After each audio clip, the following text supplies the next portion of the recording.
last week my boys and I were putting together this puzzle, and it was fun. We were having a good time finding all the pieces. I got to teach them about, finding the edge pieces when you start to get to these larger puzzles, and it was going really well, and the pieces were coming all into place, and our fun though quickly turned to frustration. When we got near the end and we realized that there were pieces missing, we weren't going to be able to finish what we had started. So we do what you do. We start tearing the house apart, looking for these missing pieces. And while we were doing that, I had a chance to talk to them about how important every piece is. They're all cut a little bit different, but in order to complete the goal, you got to have them all.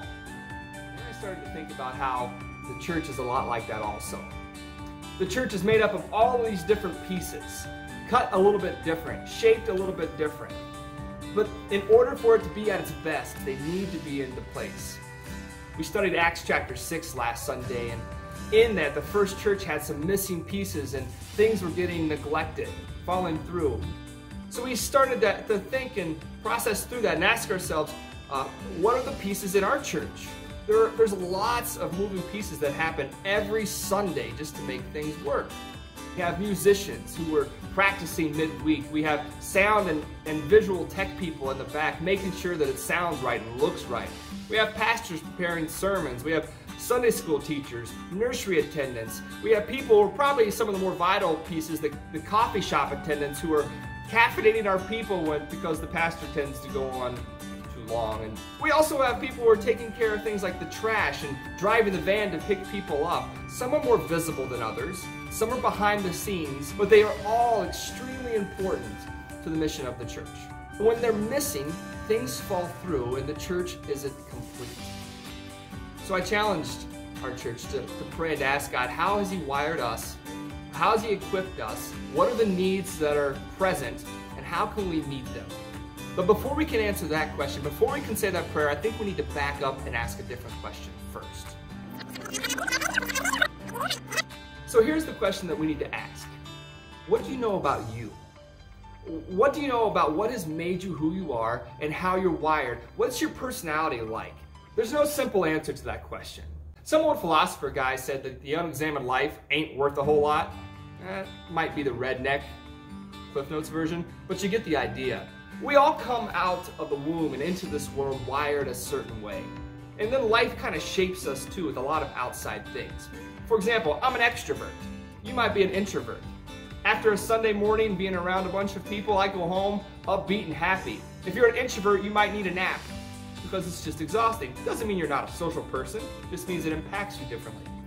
Some people are very perceptive to the world around them. Some people are thinkers. There's lots of different ways you can be, but you're more inclined to be a certain way. Are you aware of those things?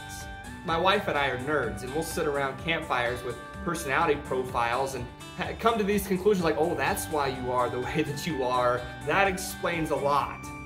Or people say, that is totally me. Have you ever asked those questions about why you do the things that you do, or why you react to certain things the way that you do? A lot of that comes from your personality.